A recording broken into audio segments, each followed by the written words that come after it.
Turkey Opener Eve. For about 10 years, a buddy of mine, Jimmy Holden, and myself, used to have a bear camp in northern Wisconsin.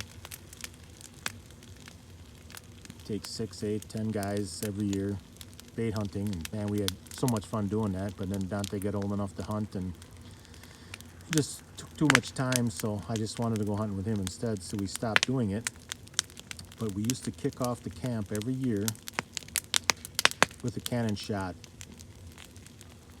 So in remembrance of that, here you go.